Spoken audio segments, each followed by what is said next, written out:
Friends welcome to our channel the mentor. आज की video में बात करेंगे हम लोग स्कॉलरशिप के ऊपर। लास्ट वीडियो में मैंने आपको बताया था कि बहुत सारे ऐसे स्टूडेंट हैं जिनको कॉलेज में एडमिशन लेने के बाद सबसे बड़ी प्रॉब्लम आती है कि भाई उनको स्कॉलरशिप कैसे मिलेगी, कौन से स्कॉलरशिप का फॉर्म भरें, कैसे भरें, कब भरा जाएगा।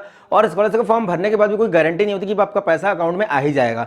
तो आपका एक तो आपका यूपी स्कॉलरशिप का होता है, जितने भी ऐसे स्टेट के बच्चे हैं जो अपने स्टेट की स्कॉलरशिप का फॉर्म भरते हैं। कुछ स्टेट ऐसे जैसे कि एमपी है, एमपी में आपका एक मेधावी योजना चलता है जिसमें आपका अगर 1.5 लाख के अंदर जेईई मेंस का रैंक आता है तो आपकी पूरी फीस कॉलेज की माफ हो जाती है। तो ऐसे डिफरेंट स्टेट की आपकी बहुत सारी स्कॉलरशिप चलती है। नेशनल स्कॉलरशिप पोर्टल आपका जो आपका नेशनल लेवल का है, जिसमें अगर आपकी इनकम फैमिली 8 लाख से ऊपर भी तब भी आप उसमें फॉर्म भर सकते हैं। तो ऐसी बहुत सारी स्कॉलरशिप है, प्राइवेट की, सेंट्रल गवर्नमेंट की, स्टेट गवर्नमेंट की, जिसके बारे में हम लोग आज बात करने वाले हैं। जितने भी ऐसे स्टूडेंट हैं जो इस साल 2022 में बीटेक में एडमिशन लिए हैं या किसी भी कोर्स में एडमिशन लिए हैं, चाहे वो पोस्ट ग्रेजुएट कर रहे हैं, एमटेक, एमबीए या फिर एमएससी या फिर बीएससी, बीटेक, बीकॉम या बीए कुछ भी कर रहे हैं, तो उन सब वो सारे बच्चे ने स्कॉलरशिप में फॉर्म भर सकते हैं। और दूसरी चीज ये है कि जितने भी स्कॉलरशिप के बारे में बात करने वाला हूँ, बहुत सारी की डेट निकल भी चुकी है। कुछ की डेट मई में खत्म हो जाती है, कुछ की डेट लास्ट दिसंबर तक है। काउंसलिंग के अलावा आपकी इंटर्नशिप है, स्कॉलरशिप है, इसमें हम लोग एक जूम सेशन भी करने वाले हैं। लेकिन अभी थोड़ा सा बच्चे एंगेज हुए हैं कॉलेज में, अभी पहुंचे हैं तो थोड़ा सा बिजी हैं। जैसे बच्चे फ्री होंगे मैं गूगल डॉक्स फॉर्म का लिंक इसमें दे दूंगा। अगर इन स्कॉलरशिप के बारे में आप लोग डिटेल में जानना चाहते हो कि इसका फॉर्म कब आता है, इसकी डेट क्या होती है, अप्लाई करने का प्रोसेस क्या होता है, हाँ इन स्कॉलरशिप में आपको कितना अमाउंट मिलता है, किस स्कॉलरशिप में कितना पैसा आपके अकाउंट में आता है, किस तरीके से आता है, जब आप अप्लाई करेंगे उससे कितने दिन के बाद ये पैसा आपके अकाउंट में जो है ट्रांसफर होगा, इस सारी चीजों पर हम लोग डिस्कस करने वाले। कुछ स्कॉलरशिप ऐसी हैं जो केवल ओनली फॉर गर्ल्स के लिए हैं, तो उस पर भी हम लोग बात करेंगे। तो पहले हम लोग बात कर लेते हैं सेंट्रल गवर्नमेंट की जो हमारी स्कॉलरशिप रहती है उसके बारे में हम लोग बात करने वाले हैं। सबसे पहले जो हमारा स्कॉलरशिप है, central sector scheme of scholarship for college, university and student. मतलब जितने भी ऐसे बच्चे हैं जो कॉलेज यूनिवर्सिटी में पढ़ रहे हैं, एलिजिबिलिटी आप इसमें लिखा हुआ है, एलिजिबिलिटी में देखिए इंजीनियरिंग या मेडिकल आप कर रहे हो और आपने जो एग्जाम पास किया, मतलब कि आपने जो 12th पास करके जो आप आए हो उसमें आपका लगभग 80% आपका ये होना चाहिए। यहाँ पे लिखा हुआ है जितने भी ऐसे बच्चे हैं जो 80% जिनका 12th में है और वो मेडिकल इंजीनियरिंग में एनरोल हो गए, लास्ट डेट इसका 31 दिसंबर, इसमें आप फॉर्म भर सकते हैं। अब इसकी डिटेल के बारे में जानने के लिए, कितना अमाउंट इसमें आता है, एप्लीकेशन फॉर्म का फीस कैसे भरते हैं, इसका पोर्टल क्या है, वो सब के लिए मैं गूगल डॉक्स का फॉर्म आपको मैं इसमें डिस्क्रिप्शन बॉक्स में दे दूंगा। उसमें जाकर के आप अपना एनरोल कर दीजिए। जितने भी बच्चे उसमें एनरोल होंगे हम उनको एक बार जूम सेशन में कनेक्ट कर लेंगे और सारी चीजें उनको बता देंगे। दूसरी हमारी स्कॉलरशिप है, इसमें देख लीजिए आप, एसएन बोस स्कॉलरशिप प्रोग्राम। इसकी एलिजिबिलिटी क्राइटेरिया जो है लिखा हुआ है बैचलर और मास्टर डिग्री बच्चा कर रहा हो, पीएचडी वाले बच्चों के लिए नहीं है, बैचलर और मास्टर डिग्री वाले बच्चों के लिए है ये। लास्ट डेट इसका जो है इसका भी 31 आपका दिसंबर है। नेक्स्ट हमारी स्कॉलरशिप है एआईसीटी पीजी जो है हमारा, ये गेट वाले बच्चों के लिए होता है जिन्होंने गेट या जीपेट क्वालिफाई किया। जैसे आप बी फार्मा कर लेते हैं तो बी फार्मा करने के बाद आपका जीपेट का एग्जाम होता है, जनरल फार्मेसी एप्टीट्यूड टेस्ट को बोलते हैं, और ये होता है general aptitude test for engineering. तो ये सारे बच्चे जानते हैं जिन्होंने एग्जाम क्वालिफाई किया। इसमें 12,500 रुपए आपका स्टाइपेंड पर मंथ आता है। इसके लिए फॉर्म अप्लाई करना होता है जब वहां एनरोल हो जाते हैं उसके बाद। इसकी लास्ट डेट 31 दिसंबर है। जो वार्ड वर्कर होते हैं इनके लिए हमारी स्कॉलरशिप है। एलिजिबिलिटी इसमें देखिए क्या होता है, 31 दिसंबर इसकी है। फैमिली इनकम आपकी होनी चाहिए 1 लाख से अंदर, आपकी फैमिली इनकम होनी चाहिए। और स्टूडेंट आपका जो है वो क्या कर रहे होने चाहिए, स्टूडेंट आपके इंजीनियरिंग कोर्स में एनरोल होना चाहिए। मतलब आप इंजीनियरिंग अगर आपका चल रहा है तो आप स्कॉलरशिप के लिए एलिजिबल है, इसका फॉर्म भर सकते हैं। Post matric scholarship scheme for minorities, जितने भी बच्चे माइनॉरिटी में है, सिख में है, मुस्लिम में है, जैन में है, मतलब अपने स्टेट के हिसाब से अगर वो माइनॉरिटी में आते हैं, कहीं कहीं पे जैन माइनॉरिटी में नहीं आते हैं, तो यहाँ पे लिखा हुआ है आपका must class 11, 12 graduate, post graduate, technical और वोकेशनल कोर्सेज, एमफिल, पीएचडी। हालांकि एमफिल अब नहीं चल रहा है, तो इसमें आप ये मान के चलिए कि आप इनमें से किसी भी क्लास में आप इसको फॉर्म भर सकते हैं। मतलब ये आपका जो है माइनॉरिटी वाले बच्चों के लिए एक आता है, पोस्ट मैट्रिक स्कॉलरशिप होती है, आप इसमें जाके फॉर्म भर सकते हैं। इसकी लास्ट डेट क्या है, 31 दिसंबर, ठीक है। All India engineering entrance scholarship examination, इसको बोलते हैं AIEESC के नाम से ये होता है, ठीक है। इसमें आपका क्या होना चाहिए, कंप्लीट 12th आपका पास होना चाहिए, अपीयरिंग इन 12th पास आपका होना चाहिए। और इस एग्जाम में आपका AIEESC जो आपका एग्जाम होता है इसमें आप अपीयर होना चाहिए। सेंट्रल आर्म फोर्सेस पुलिस या फिर आसाम राइफल्स में अगर आपके पेरेंट्स वर्क करते हैं, आपका यहाँ पे एलिजिबिलिटी क्या दिखा हुआ है, आप 12th ग्रेजुएशन, डिप्लोमा और इक्विवेलेंट स्कोरिंग मिनिमम 60% मार्क्स आपका होना चाहिए। Candidate who are pursuing a professional course in engineering, medical and dental और वेटनरी और BBA BCA, इनमें से कोई भी कोर्स अगर आप कर रहे हो, ठीक है, इनमें से कोई भी कोर्स कर रहे हो और उसमें आपका जो एलिजिबिलिटी है वो आपका 60% होना चाहिए, ठीक है। तो ये आप जितने भी ऐसे बच्चे हैं वो इसको अप्लाई कर सकते हैं। 31 दिसंबर इसकी लास्ट डेट है। नेक्स्ट हमारी जो स्कॉलरशिप है वो है प्राइवेट स्कॉलरशिप है। जितनी भी हमारी कॉर्पोरेट कंपनीज हैं, जैसे आपका फाउंडेशन फॉर एक्सीलेंस स्कॉलरशिप, ये हमारी जो स्कॉलरशिप है ये किन बच्चों के लिए होती है, हमारी स्कॉलरशिप किन बच्चों के लिए, जितने भी ऐसे बच्चे हैं जो नेशनल लेवल का टेस्ट दिए हुए हैं, इंजीनियरिंग एंट्रेंस एग्जामिनेशन जिन्होंने दिया हुआ है, और मिनिमम 70% मार्क्स उनका होना चाहिए किसमें, 12th में। नेशनल लेवल का, नेशनल इंपॉर्टेंस का जो भी आपका लेवल का एग्जाम होता है, या तो आप 12th और उसके इक्विवेलेंट पास आउट हो और आपने एग्जाम दिया हो, एग्जाम देने में जितने भी ऐसे बच्चे इस क्राइटेरिया को फुलफिल कर रहे हैं, ये एलिजिबिलिटी फुलफिल कर रहे हैं, इसकी लास्ट डेट मई है और मई के महीने में इसकी लास्ट डेट रहती है। आई थिंक मई के महीने में आप इसका फॉर्म भर सकते हैं। उसके बाद हमारी स्कॉलरशिप रहती है, ये है हमारी इंडसइंड फाउंडेशन स्कॉलरशिप, ये इंडसइंड बैंक की तरफ से दी जाती है।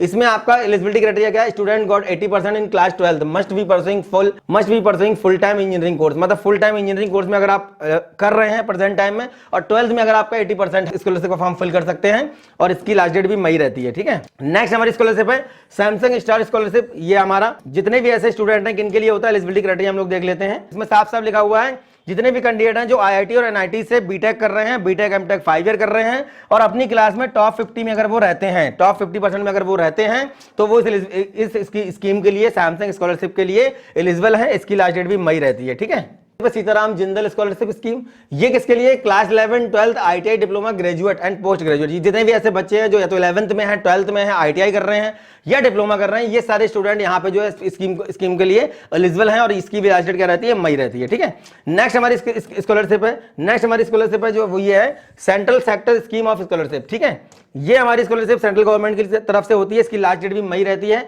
इसमें साफ साफ लिखा हुआ है, ग्रेजुएट कर रहे हो या फिर पोस्ट ग्रेजुएट कर रहे हो, कोई प्रोफेशनल कोर्स अगर आप कर रहे हैं, मेडिकल, इंजीनियरिंग, किसी भी रिकॉग्नाइज मतलब किसी भी मान्यता प्राप्त यूनिवर्सिटी या कॉलेज से अगर आप कर रहे हैं, तो आप यहाँ पे इसके लिए एलिजिबल हैं। और उसके बाद आपका जो परसेंटेज कितना दिया हुआ है यहाँ पे 80% आपका होना चाहिए, तब आप इसमें अप्लाई कर सकते हैं। सेंट्रल सेक्टर स्कीम स्कॉलरशिप आपका जो है सेंट्रल गवर्नमेंट की तरफ से रहता है। नेक्स्ट हमारी स्कॉलरशिप है एचडीएफसी एजुकेशनल क्राइसिस स्कॉलरशिप। ठीक है, इसमें क्या एलिजिबिलिटी क्राइटेरिया होता है, जितने भी ऐसे बॉयज एंड गर्ल्स हैं जो अक्रॉस द इंडिया, जितने भी ऐसे हैं जो पढ़ रहे हैं किसमें, 6 क्लास में, मतलब कक्षा 6 से लेकर के पीजी लेवल में, पोस्ट ग्रेजुएट लेवल में कहीं भी आप अगर पढ़ रहे हैं, और उनके लिए एचडीएफसी स्कॉलरशिप निकालता है। इसकी डिटेल में मैं आपको बता दूं, डिटेल के जानने के लिए हम एक लाइव जूम सेशन कर लेंगे, गूगल मीट कर लेंगे, उसमें पूरा डिटेल, क्योंकि बहुत सारी डिटेल है, बहुत सारे इसमें पीडीएफ आपको दिखाने पड़ेंगे, बताना पड़ेगा कितना अमाउंट मिलता है, किस तरीके से मिलता है, और अप्लाई करना ही सब कुछ नहीं होता है, अप्लाई करने के बाद भी कभी कभी रिजेक्ट हो जाते हैं फॉर्म। किन किन बातों का आपको ध्यान रखना है, तो ये एचडीएफसी स्कॉलरशिप के लिए एलिजिबिलिटी आपको मैंने बता दी।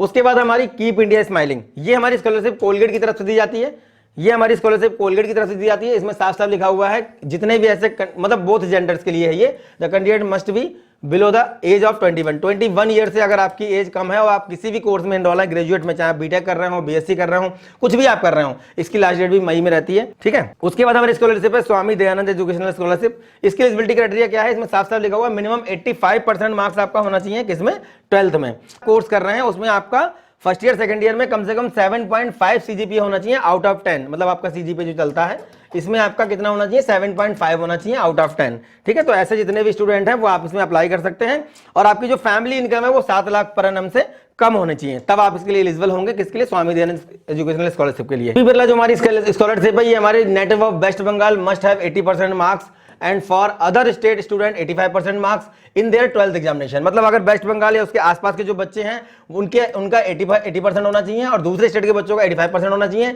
या ट्रिपल का एग्जाम होता नहीं, जेई मेंस या फिर आपका नीट, इनमें से कोई भी एग्जाम अगर आपने दिया है और आप वहां पे इनरोल हो रहे हैं मेडिकल इंजीनियरिंग के किसी भी कोर्स में, तो आप जीवी बिरला स्कॉलरशिप के लिए एलिजिबल हैं। नेक्स्ट हमारी स्कॉलरशिप है बाबा गुरबचन सिंह स्कॉलरशिप, ये हमारी स्कॉलरशिप इन बच्चों के लिए होती है। इसमें आप कोर्स कर रहे हैं कौन कौन सा, या तो कोई डिग्री कर रहे हैं फर्स्ट ईयर या डिप्लोमा कोर्स कर रहे हैं, तो ये रिकॉग्नाइज किसी भी यूनिवर्सिटी या बोर्ड से, मतलब आप किसी भी कॉलेज से जो मान्यता प्राप्त है वहां से अगर डिप्लोमा डिग्री अगर आप कर रहे हैं उसके लिए आप एलिजिबल। ऐसी बहुत सारी स्कॉलरशिप्स हैं जिनकी डेट निकल चुकी है, उनके लिए आप आने वाले समय के लिए आपके लिए बहुत काम आएंगी, मतलब आपका जो मई का महीना आने वाला है उसमें आप अप्लाई कर सकते हो, ऐसा नहीं है।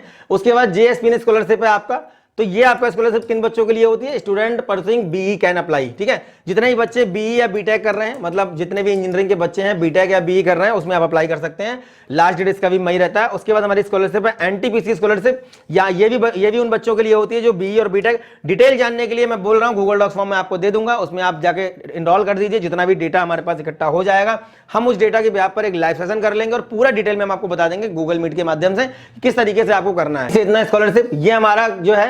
नेक्स्ट हमारी स्कॉलरशिप है आरडी सेतना स्कॉलरशिप, ये हमारी scholarship candidate who have pass class 10th और इक्विवेलेंट एग्जामिनेशन विद मिनिमम 50%। जितने भी बच्चे 10th पास हैं 50% उनका अगर है इक्विवेलेंट एग्जाम, अगर आईटीआई वगैरह भी कर रहे हैं तो उनके लिए स्कॉलरशिप बहुत बेस्ट है। इसकी भी लास्ट डेट मई रहती है। उसके बाद नरोत्तम शेख सरिया इंजीनियरिंग की स्कॉलरशिप मई रहती है। जितने भी बच्चे इंजीनियरिंग के हैं 4th ईयर इंजीनियरिंग के फाइनल ईयर के जो बच्चे हैं बी या बीटेक कर रहे हैं, ओएनजीसी की तरफ से स्कॉलरशिप है, जिसमें आप साफ साफ लिखा हुआ है इंजीनियरिंग, एमबीए, एमबीबीएस, पीएचडी या फिर कोई मास्टर डिग्री अगर आप जियो फिजिक्स में या फिर और किसी जियोलॉजी प्रोग्राम में अगर में कर रहे हैं, तो इतने स्टूडेंट जो इन कोर्सेज में इनरोल हैं उनके लिए स्कॉलरशिप है। इसकी भी लास्ट डेट मई रहती है। गर्ल्स कैंडिडेट हैं जो बैचलर ऑफ आर्किटेक्चर का कोर्स कर रही हैं, BR का जो कोर्स कर रही हैं, बैचलर ऑफ आर्किटेक्चर का जो कोर्स कर रही हैं, उनके लिए गर्ल्स के लिए हमारी स्कॉलरशिप है। Ramayan scholarship for engineering student, जितने भी ऐसे बच्चे हैं जो इंजीनियरिंग कर रहे हैं, बीटेक या फिर बी फ्रॉम IIT मंडी, जितने भी ऐसे बच्चे हैं जो केवल IIT मंडी में पढ़ रहे हैं, इसको देख ले एक बार ध्यान से, उन बच्चों के लिए स्कॉलरशिप है ओनली। ठीक है, नेक्स्ट हमारी स्कॉलरशिप है सीमेंस स्कॉलरशिप प्रोग्राम। ठीक है, ये क्या है हमारा, इसमें एलिजिबिलिटी क्राइटेरिया का applicant must be first year student of any government engineering college. जितने भी ऐसे बच्चे हैं जो किसी भी गवर्नमेंट इंजीनियरिंग कॉलेज से बीटेक कर रहे हैं या इंजीनियरिंग का कोर्स कर रहे हैं, उनके लिए स्कॉलरशिप रहती है। नेक्स्ट हमारी स्कॉलरशिप है विद्यासारथी स्कॉलरशिप। ये हमारा जो है, इसमें एलिजिबिलिटी क्राइटेरिया क्या होना चाहिए, 20 ईयर से कम होना चाहिए आपका, और फैमिली इनकम आपका जो है 1 लाख से कम होना चाहिए। फैमिली इनकम 1 लाख से कम होना चाहिए और 20 ईयर से कम आपकी एज होना चाहिए। इतने जितने भी ऐसे स्टूडेंट हैं जो 20 ईयर्स के अंदर हैं, ग्रेजुएशन कोर्स कर रहे हैं और उनकी फैमिली इनकम 1 लाख से कम है, वो विद्यासारथी स्कॉलरशिप में अप्लाई कर सकते हैं। Amritlal Jain charitable trust scholarship, इसके लिए स्टूडेंट को क्या करना चाहिए, मतलब बीटेक और बीटेक कोर्स कर रहे हो या BE कोर्स कर रहे हैं, बीटेक या BE में अगर वो इनरोल्ड हैं, मतलब कर रहे हैं प्रेजेंट टाइम में, वो इसके लिए एलिजिबल है, अप्लाई इसमें कर सकते हैं। नेक्स्ट हमारी स्कॉलरशिप है महावीर प्रताप सिंह स्कॉलरशिप। ये हमारी स्कॉलरशिप के लिए एलिजिबिलिटी क्या है, must be pursuing graduate, post graduate और या फिर इंजीनियरिंग कर रहे हैं, मतलब आप BA कर रहे हैं, BSc कर रहे हैं, MA कर रहे हैं, MCOM कर रहे हैं, MBA कर रहे हैं, MTech कर रहे हैं, कुछ भी अगर आप कर रहे हैं तो आप आराम से इस स्कॉलरशिप के लिए एलिजिबल हैं। नेक्स्ट हमारी स्कॉलरशिप है किशोर वैज्ञानिक प्रोत्साहन योजना। इसके बारे में बच्चे सभी जानते ही हैं, एक एग्जाम होता है और एग्जाम के बाद अगर आप क्वालिफाई इसको कर लेते हैं, इस एग्जाम को पास करने के बाद स्कॉलरशिप तो आपको मिलती है। इसके अलावा आपके जितने भी रिसर्च के इंस्टीट्यूट हैं, आपके IIIT हैदराबाद है और भी इंस्टीट्यूट है, वहां पे आपको फायदा मिलता है। इसके बाद हमारी स्कॉलरशिप है LIC जुबली स्कॉलरशिप। इसके लिए आपका 12th एग्जामिनेशन इक्विवेलेंट आपका पास होना चाहिए एकेडमिक ईयर 2022। ये बच्चे जितने भी ऐसे बच्चे जो पास किए हैं 12th या इसके इक्विवेलेंट, वो उसमें अप्लाई कर सकते हैं। नेक्स्ट हमारी स्कॉलरशिप है IT India scholarship. IT India scholarship किसके लिए होती है, सेकंड ईयर थर्ड ईयर के जितने भी बच्चे हैं इंजीनियरिंग के, ये आपका नॉर्थ साउथ के नाम से एक स्कॉलरशिप रहती है और जितने भी ऐसे बच्चे हैं, मतलब गर्ल्स और बॉयज दोनों के लिए रहती है। तो आप 10th क्लास में, अगर आप 10th क्लास में अपने स्कूल में आपने CET का एग्जाम दिया है, GT का एग्जाम दिया है, इसमें साफ साफ लिखा हुआ है स्टूडेंट हु आर टॉप 10%, मतलब आपको अपनी क्लास में 10th क्लास में 10% में अगर आप हैं, 12th अगर आपने किया है या फिर अगर आपने CET और JET का एग्जाम दिया है, तो आपका गर्ल्स और बॉयज दोनों के लिए स्कॉलरशिप है। ये नॉर्थ साउथ स्कॉलरशिप के नाम से ये होती है। इसके बाद स्वर्ण जुबली हमारी स्कॉलरशिप रहती है, केरला के बच्चों के लिए रहती है। इसमें आपका फर्स्ट ईयर पोस्ट ग्रेजुएट का होना चाहिए या फिर अंडर आपका UG कोर्स में अगर आप बीटेक में है या MTech में है, BA BSc BCom या फिर MCOM या। उसके बाद हमारी नेक्स्ट स्कॉलरशिप है कंप्यूटर साइंस इंजीनियरिंग और रिसर्च फेलोशिप IIT खड़गपुर। ये जितने भी हमारे स्टूडेंट हैं जो MTech और BTech डिग्री होल्डर हैं, ठीक है, उनके लिए स्कॉलरशिप रहती है। 7 जुलाई इसकी लास्ट डेट थी। नेक्स्ट हमारी स्कॉलरशिप है हमारा जो AICT की तरफ से हमें मिलती है, ये हमारी स्कॉलरशिप है AICT Pragati scholarship for girls. ये गर्ल्स कैंडिडेट के लिए रहती है, जितने भी हमारे गर्ल्स कैंडिडेट हैं जो फर्स्ट ईयर टेक्निकल कोर्स में एनरोल्ड हैं, उनके लिए रहता है। 31 अक्टूबर हमारा जो है लास्ट डेट इसका रहता है। उसके बाद AICT सक्षम स्कॉलरशिप हमारी रहती है। ये हैंडीकैप्ड जितने भी स्टूडेंट हैं जो आपके या तो डिग्री कर रहे हैं या डिप्लोमा कर रहे हैं, फर्स्ट ईयर के स्टूडेंट जो रहते हैं, इसकी लास्ट डेट भी हमारी अक्टूबर मंथ रहती है। 31 अक्टूबर इसकी लास्ट डेट थी। नेक्स्ट हमारी स्कॉलरशिप है AICT की तरफ से, ये हमारी जो है डॉक्टरल प्रोग्राम के लिए है, मतलब जो PhD वगैरह कर रहे हैं। उसके बाद हमारा जो है प्राइम मिनिस्टर, उसके बाद हमारी जो स्कॉलरशिप है वो है prime minister special scholarship scheme. ये हमारे जम्मू और कश्मीर के बच्चों के लिए है जिन्होंने 10+2 पास किया है, डिप्लोमा होल्डर है, वो इसको अप्लाई कर सकते हैं। नेक्स्ट हमारी स्कॉलरशिप है, ये हमारे इंजीनियरिंग स्टूडेंट के लिए स्कॉलरशिप है। ये हमारी जितने भी ऐसे इंजीनियरिंग के बच्चे हैं, जितने भी ऐसे इंजीनियरिंग स्टूडेंट उनके लिए है जो केवल स्पेशली इंजीनियरिंग कर रहे हैं, ठीक है। इसमें हमारा adobe India women technological scholarship scheme है। इसमें क्या है, फीमेल कैंडिडेट जितने भी हैं जो आपका कंप्लीट कर चुके हैं अपना undergraduate course from recognised university, मतलब अंडर ग्रेजुएट बीटेक जो कर चुके हैं अपनी किसी मान्यता प्राप्त यूनिवर्सिटी या कॉलेज से, वो 31 अक्टूबर इसकी लास्ट डेट है जिसमें आप इसको अप्लाई कर सकते हैं, ठीक है। नेक्स्ट हमारी स्कॉलरशिप है शोभित यूनिवर्सिटी की तरफ से दी जाती है, जिसमें आप अप्लाई कर सकते हैं। डॉक्टर रेड्डी की तरफ से हमारी स्कॉलरशिप दी जाती है, ठीक है। डॉक्टर रेड्डी के बारे में मैंने पहले भी बताया, must have completed class 12th examination. जितने भी बच्चे 12th पास हैं वो इसमें अप्लाई कर सकते हैं डॉक्टर रेड्डी स्कॉलरशिप में। नेक्स्ट हमारी स्कॉलरशिप है जो लॉरियल की तरफ से दी जाती है, वुमेन साइंस स्कॉलरशिप। ये हमारा इसमें साफ साफ दिया हुआ है जितने भी ऐसे हमारी गर्ल्स कैंडिडेट हैं 2022 में, जितनी भी गर्ल्स कैंडिडेट हैं जो इंजीनियरिंग में एनरोल्ड हुई हैं, उनके लिए लॉरियल की तरफ से जो है वुमेन्स स्कॉलरशिप दी जाती है। इसमें आप अप्लाई कर सकते हैं जितने भी गर्ल्स कैंडिडेट हैं। तो ये हमारी सेंट्रल गवर्नमेंट की, स्टेट गवर्नमेंट की स्कॉलरशिप थी। जितने भी ऐसे बच्चे हैं जो फर्स्ट ईयर में है, सेकंड ईयर में है, थर्ड ईयर में है, फाइनल ईयर के बच्चों के लिए आपने देखा कुछ स्कॉलरशिप आपकी फाइनल ईयर के बच्चों के लिए भी है।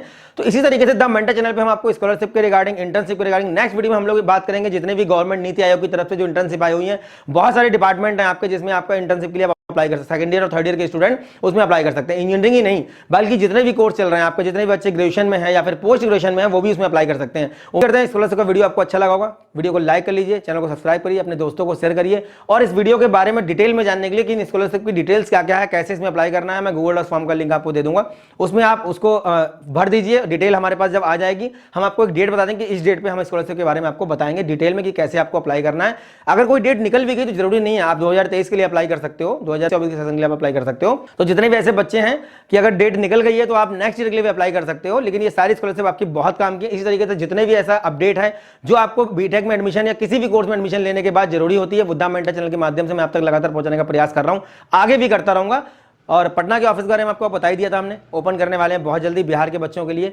नेक्स्ट हमारा टारगेट क्या है मैं बहुत जल्दी आपको बताऊंगा। नेक्स्ट हमारा टारगेट राजस्थान का एक शहर रहेगा, सबको पता है बहुत अच्छे से। नेक्स्ट वीडियो में मिलेंगे अच्छे टॉपिक के साथ, तब तक धन्यवाद, थैंक यू वेरी मच।